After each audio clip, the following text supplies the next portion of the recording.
Bonjour, donc cette vidéo, donc nous allons traiter cet exercice concernant la suite géométrique. Donc la première question, il faut démontrer que la suite elle est géométrique. Donc on déterminera ensuite sa raison et son premier terme, on étudie sa convergence et on calcule sa somme qui commence par U1 et son produit, c'est-à-dire le produit des termes de la suite UN, et à la fin, on trouve n pour que P1 soit égal à exponentielle moins 12. Donc, je vais commencer par la première question, démontrant que UN est une suite géométrique. Donc, pour démontrer qu'une suite elle est géométrique, qu'est-ce qu'il faut faire? Donc, il faut faire UN plus 1 sur UN. Il faut calculer UN plus 1 sur UN. Donc, il faut qu'on trouve un nombre qui est constant, qui ne dépend pas de n. Donc, ce nombre, c'est la raison de UN. Voilà. Donc, ce nombre, si je trouve un nombre qui est constant et qui ne dépend pas de n, donc je dis, c'est-à-dire je conclus que la suite elle est géométrique. Pourquoi on fait UN plus 1 sur UN? On a vu dans la vidéo, lorsque j'ai expliqué une suite géométrique, c'est quoi? C'est-à-dire c'est le passage toujours d'un nombre, par exemple de U0 à U1, de U1 à U2, c'est-à-dire d'un terme au terme suivant. Donc on multiplie toujours par un nombre qu'on appelle la raison Q. Ici la même chose, on multiplie par Q, etc. jusqu'à, donc si je prends par exemple la même chose U3, donc la même chose, en passant de 2 à U2 à U3, donc je multiplie par Q. Donc, on généralise, c'est-à-dire le passage de UN à UN plus 1, c'est-à-dire 1 plus 1 c'est 2, c'est-à-dire le passage de UN à UN plus 1, qu'est-ce qu'on fait? On multiplie par Q, qui est un nombre constant. Donc, pour déterminer ce Q, donc bien pour démontrer que la suite est géométrique, qu'est-ce qu'on fait? Donc, on a que UN plus 1 est égal à quoi? D'après ça, est égal à UN fois Q. C'est ça. Donc, ça veut dire quoi? Ça veut dire que UN plus 1 sur UN est égal à quoi? Est égal à quoi? Donc, c'est pour cela qu'il faut démontrer, pour démontrer une suite qui est géométrique, donc il faut démontrer que la division entre UN plus 1 sur UN est égal à Q. Donc, on va le faire. Donc, on a UN plus 1 sur UN est égal à quoi? Sur UN est égal à quoi? Est égal à exponentielle moins 2, parce que UN plus 1 c'est quoi? Ici, c'est exponentielle moins 2. À chaque n, j'ajoute un 1. Donc, c'est ça. Voilà. Donc, on a UN, c'est exponentielle moins 2n. Donc, UN plus 1 à chaque n. Donc, elle est égale à quoi? Est égale à exponentielle moins 2n fois moins 2. Donc, c'est égal à exponentielle moins 2n fois exponentielle moins 2. Pourquoi? Parce que exponentielle a plus b, ou bien a moins b, c'est égal à exponentielle a fois exponentielle b. Tout simplement. Donc, on va remplacer ici. Donc, c'est exponentielle moins 2n. C'est moins 2n fois exponentielle moins 2, donc sur exponentielle moins 2n. Donc, 2n. Voilà, donc c'est UN plus 1 sur UN. Je simplifie. Donc, qu'est-ce qu'il nous reste? Il nous reste exponentielle moins 2. Donc, je trouve un nombre qui est constant et qui ne dépend pas de n. Donc, je conclus que la suite UN est géométrique. Voilà. Donc, la suite, elle est géométrique. La deuxième question, déterminer sa raison. Donc, sa raison, c'est UN plus 1 sur UN. C'est exponentielle moins 2n. Ici, c'est Q. C'est la raison. Donc, Q est égal à exponentielle moins 2. Donc, pour la deuxième question. Donc, c'est la raison de la suite géométrique. Donc, il faut déterminer son premier terme. Donc, le premier terme, on a n, elle est supérieure ou égale à 0. Ça veut dire que les termes, ils sont repérés par l'indice n. Donc, le premier terme, il commence par n est égal à 0, c'est-à-dire le premier terme, c'est U0. Donc, je veux le calculer. Donc, U0 est égal à quoi? Donc, premier terme de la suite, c'est quoi? Donc, U0, donc je remplace n par 0. Pourquoi premier terme? Parce que n il est supérieur ou égal à 0. Donc, si on nous a dit que n il est supérieur ou égal à 1, donc il faut commencer par 1, etc. Donc, U0 est égal à quoi? Est égal à exponentielle moins 2 fois 0 est égal à exponentielle 0 et on sait qu'il est égal à 1. Donc, l'exponentielle à la puissance 0 est égal à 1. Donc, le premier terme, c'est quoi? U0 est égal à 1. Voilà. Donc, la deuxième, on a terminé de la deuxième question. Maintenant, étudier la convergence de UN. Donc, la convergence de UN, donc pour étudier, on a UN est égal à exponentielle moins 2n. Donc, on peut, si une suite numérique est convergente, si sa limite elle est finie, c'est-à-dire elle ne dépasse pas, elle ne tombe pas vers l'infini. Donc, on va étudier sa limite. Donc, troisièmement, donc, la convergence. Donc, on a convergence de UN. Donc, qu'est-ce qu'il faut faire? Il faut calculer tout simplement la limite de UN. Quand n tend vers plus l'infini est égal à la limite de quoi? De exponentielle. Moins 2n quand n tend vers plus l'infini. Et ça, il est égal à quoi? Donc, quand n tend vers plus l'infini, donc je peux l'écrire, c'est limite de 1 sur exponentielle de n. C'est ça. Quand n tend vers plus l'infini, donc ceci, qu'est-ce qu'il tend? Il tend vers plus l'infini. Donc, 1 sur plus l'infini est égal à 0. Et voilà la limite. Donc, ça veut dire quoi? Que la suite UN, elle converge vers 0. Donc, elle est convergente, puisque sa limite, elle est finie. Donc, limite appartenant à R. Donc, elle existe et elle est finie. Donc, on peut conclure que UN est convergente.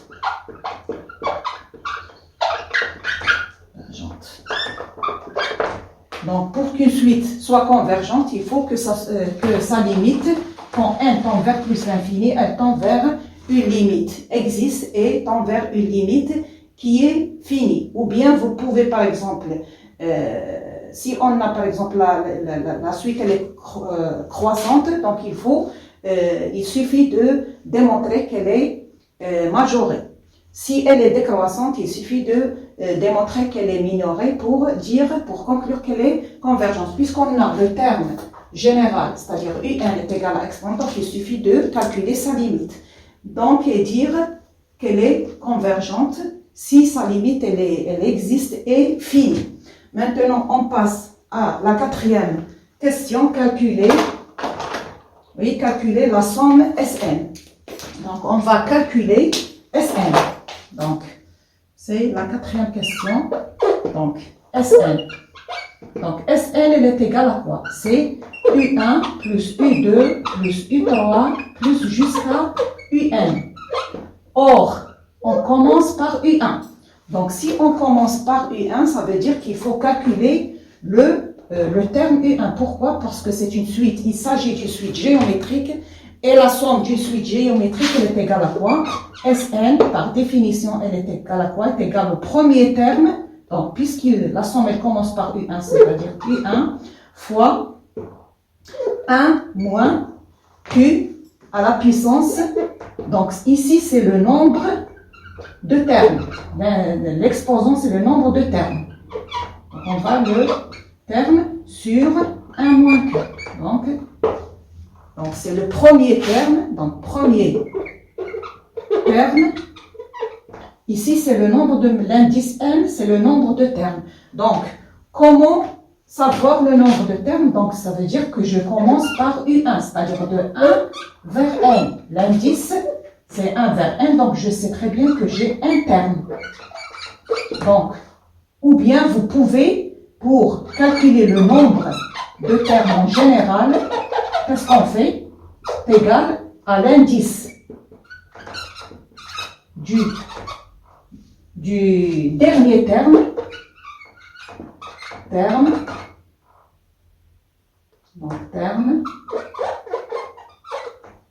donc moins, donc je vais passer ici pour bien saisir.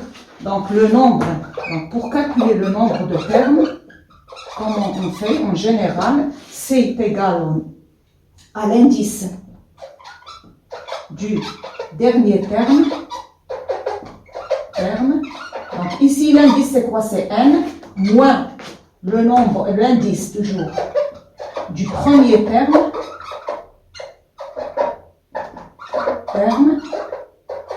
Donc ça veut dire ici c'est n, on a ici l'indice du dernier terme c'est n, moins ici le premier terme c'est 1, et tout ça je lui ajoute un 1, plus 1.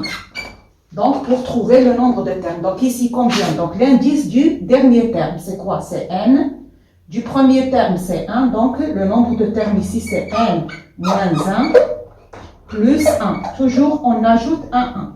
Donc, il est égal à quoi? Il est égal à 1. Donc, c'est très simple. Donc, c'est-à-dire pour calculer n'importe, c'est-à-dire le nombre de termes, c'est-à-dire si vous avez une somme qui va de, par exemple, U24 jusqu'à, par exemple, U30, par exemple. Donc, pour savoir le nombre de termes, qu'est-ce qu'on fait? C'est-à-dire l'indice du dernier terme moins l'indice du premier terme, moins 24, plus 1.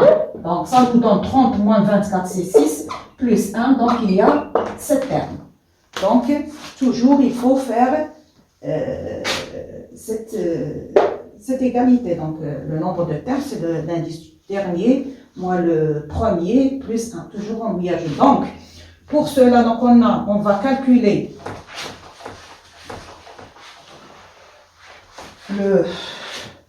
donc il nous demande de calculer Sn, donc il faut remplacer, donc pour remplacer il faut calculer la première chose U1. Donc U1 est égal à quoi? Est égal à exponentielle moins 2 fois 1. Donc est égal à exponentielle moins 2. Donc Sn, et on a trouvé que Q est égal à exponentielle moins 2. Donc on l'a trouvé en démontrant ici dans la deuxième question. Donc Sn, on a est égal à U1 plus, donc je remplace, c'est exponentielle moins 2, U1 fois 1 moins Q. Donc ici Q, le nombre de termes ici c'est quoi? Donc on l'a trouvé, c'est n. Donc ici c'est n, Q à la puissance n, sur 1 moins Q. Donc égale exponentielle moins 2 sur, donc 1 moins Q c'est quoi? C'est 1 moins exponentielle moins 2, je remplace, multiplié par 1 moins exponentielle moins 2 à la puissance n. Voilà, tout simplement. Donc voilà la somme des termes de la suite géométrique. Donc ici, si on vous demande, c'est-à-dire pour calculer la limite de Sn, si je veux calculer la limite de Sn quand n tend vers plus l'infini, elle est égale à quoi? C'est la limite de exponentielle moins 2 sur 1 moins exponentielle moins 2 multiplié par 1 moins exponentielle moins 2 à la puissance n. Vous pouvez écrire que exponentielle moins 2 à la puissance n, c'est exponentielle moins 2n. Donc c'est de l'exponentielle. Donc ici, donc ça c'est un nombre qui est constant. Et ici, donc il suffit de voir la limite de exponentielle moins 2n. Or, on sait que donc limite de exponentielle moins 2 à la puissance, donc à la puissance n est égale, quand n tend vers plus l'infini, est égal à 1 sur e au carré, parce que exponentielle moins 2, je peux le mettre sous cette forme, à la puissance n. Or, donc c'est la limite, quand n tend vers plus l'infini. Or, 1 sur e au carré, si je le calcule, c'est inférieur à 1. Donc, ça veut dire que limite de 1 sur e carré à la puissance n tend vers 0. Donc, parce que ici, la raison, elle est toujours, si vous avez par exemple Q, la valeur absolue de Q, elle est inférieure à 1, vous dites directement que la limite de Q à la puissance n est égale à 0. Q inférieur à 1, ça veut dire la valeur absolue, c'est entre moins 1 et 1. Donc, toujours la limite, elle est q à la puissance n est égale à 0. Donc, on a trouvé que cette limite, elle tend vers 0. Ça veut dire qu'il nous reste le 1 multiplié par ça. Donc, la limite de Sn est égale à quoi? C'est exponentielle moins 2 sur 1 moins exponentielle moins 2. Vous pouvez le calculer. C'est un nombre qui est constant. Donc, maintenant, on calcule, donc on a calculé la somme. Donc, il faut calculer le produit des termes. Donc, on va calculer le produit de termes. Donc, ici, c'est la 5e question. Ici, c'est le 6. Voilà. Donc, la 5e question. Cinquièmement. Donc, on va calculer Pn. Pn est égal à U1 fois U2 fois U3, par exemple, fois U3, etc., fois UN. Donc, on remarque qu'elle commence par le premier terme U1. Donc, je vais calculer, par exemple, U1 est égal à quoi? Donc, on a trouvé que U1 est égal à exponentielle moins 2. Donc, on sait que UN est égal à quoi? Est égal à U1 fois Q à la puissance, donc N moins 1, toujours. Donc, toujours, cette formule, il faut la prendre par cœur. Donc, UN, c'est U1. Donc, si je commence par le premier terme ici, parce qu'il nous demande U1.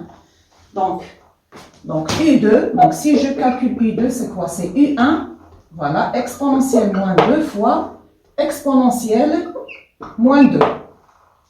C'est-à-dire ici, voilà, U2, si je calcule U2 est égal à U1 fois Q à la puissance 2 moins 2, c'est-à-dire 1. Donc, on aura, voilà, 1. Donc, U3, par exemple, si je calcule U3, c'est toujours exponentielle moins 2 fois exponentielle moins 2 à la puissance 2. Par exemple, ici, U3, c'est U1 fois Q à la puissance 3 moins 2, c'est au carré. Donc, c'est au carré. Etc. Donc, UN est égal à quoi? C'est exponentielle moins 2 fois exponentielle moins 2 fois donc n moins 1. Par exemple, UN est égal à quoi? C'est U1 multiplié par Q à la puissance n moins 1. Voilà. N moins 1. Voilà.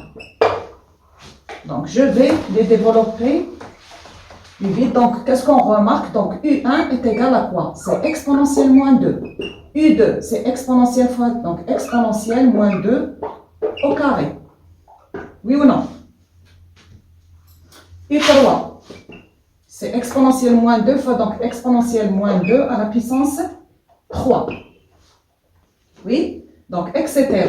Donc, c'est exponentielle moins 2 fois, donc c'est quoi? C'est donc 1 plus n moins 1. Oui ou non? Donc, parce que si je fais ça, c'est exponentielle 1. Donc, plus, donc on aura exponentielle 2 plus 1, c'est 3. 1, donc ici 1. 1 plus 1, c'est 2. Donc, ici n moins 1 plus 1 est égal à, donc c'est n. Donc, ici, ça nous donne, c'est quoi? C'est exponentielle moins 2 à la puissance n. Voilà. Donc, celle-là, je peux l'écrire toujours, c'est exponentielle moins 2. Ici, je peux l'écrire, c'est exponentielle moins 2 fois 2. Parce qu'on a vu que exponentielle, par exemple, x à la puissance n, c'est exponentielle nx, ou bien x fois n, la même chose. Donc, ici, c'est exponentielle moins 2 fois 3. Donc, ici, fois 3. Voilà, etc. Donc, ici, c'est exponentielle moins 2 fois n. Donc, c'est exponentielle moins 2 fois n. Donc, si je multiplie, donc on a Pn, c'est quoi? Donc, on va faire ici. Donc, c'est exponentielle moins 2. Donc, c'est U1. Donc, oui, je vais faire ici. Donc, on aura Pn est égal à quoi? Donc, Pn est égal à U1, c'est exponentielle moins 2, multiplié par exponentielle moins 2 fois 2, multiplié par exponentielle moins 2 fois 3, multiplié par exponentielle moins 2 fois n. Oui ou non? Donc, est égal, donc Pn, je peux l'écrire, c'est exponentielle moins 2. Donc, je somme tout ça. Donc, on aura moins 2 plus moins 2 fois 2 plus moins 2 fois 3. Donc, je peux mettre le moins 2 en facteur. Moins 2 de 1, par exemple, c'est multiplié par 1. Multiplié par 1 plus 2 plus 3 plus etc. plus n. Voilà. Donc, c'est exponentielle moins 2 multiplié. Or, qu'est-ce que je vois? Ce que je remarque, je vois ça, c'est une somme arithmétique. Oui ou non? C'est une somme arithmétique. Premier terme, c'est U1 et la raison, c'est 1. Donc, somme arithmétique, on a 1 plus 2 plus 3 plus 4 plus jusqu'à n. C'est une somme arithmétique. Premier terme, c'est 1. Par exemple, c'est 1. Le premier terme, c'est 1, U1. Et la raison, c'est quoi? Donc, la raison, c'est-à-dire ici, c'est U1, c'est U2. Donc, de passage de U1 à U2, qu'est-ce que j'ajoute? J'ajoute plus 1. Le passage de U2 à U3, j'ajoute plus 1, etc. Donc, la raison, c'est 1. Donc, c'est U1 jusqu'à U2, c'est-à-dire le passage de 1 à 2. Voilà, de 1 à 2. Qu'est-ce que j'ajoute? Plus 1 pour arriver à 2. De 2 à 3, j'ajoute 1, etc. Donc, c'est une somme arithmétique. Donc, je peux, là, donc elle est égale à quoi? Par définition, c'est le nombre de termes sur 2, facteur du premier terme, le premier terme U1 plus UN. Voilà, là, c'est par définition. Donc, la somme d'une suite géométrique, elle est égale par définition à ça. Donc, le nombre de termes, il est égal à quoi? Donc, combien on a de nombre de termes? Donc, on a de 1 jusqu'à n. Ça veut dire on a n nombre de termes. Ça veut dire on a n sur 2. Facteur de U1, c'est 1, plus le dernier terme, plus 1. Voilà.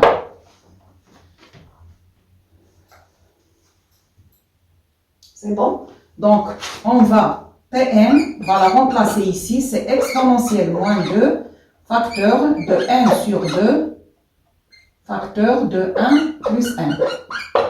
Donc, le 2 va être simplifié. Donc, qu'est-ce qu'on aura? C'est exponentielle moins n moins n carré. Donc, je factorise. Donc, on a n fois 1, n carré fois 2. Donc, c'est le Pn. Voilà le produit de inter. Donc, il faut remarquer parce que 1 plus 2, c'est une somme géométrique. Le premier terme, c'est 1 et le dernier terme, c'est n. Le nombre de termes, c'est quoi? C'est n. Ça se voit. Donc c'est de U1 jusqu'à UN. Donc, c'est n moins 1 plus 1, c'est n. Donc, on sait très bien que la somme d'une suite géométrique, c'est quoi? C'est le nombre de termes sur deux facteurs de premier terme plus le dernier terme. Donc, on a trouvé le Pn. Maintenant, il nous demande de trouver le n pour que ce Pn soit égal à moins 12, exponentielle moins 12. On va le faire. Donc, pour la dernière question, 6. Donc, trouver n pour que exponentielle de Pn est égale à exponentielle moins 12. Donc, qu'est-ce qu'il faut faire? Il faut identifier. Donc, on a Pn, c'est quoi? C'est exponentielle moins n carré est égal à exponentielle moins 12. Donc, on sait que exponentielle a égale exponentielle b, ça veut dire que a égale à b. Donc, il faut savoir toutes ces formules. Donc, on aura moins n carré est égal à moins 12. Donc, je multiplie par moins 1. Donc, on aura n moins plus n carré est égal à 12. Donc, n carré plus n moins 12 est égal à 0. Donc, il faut bien sûr chercher le delta.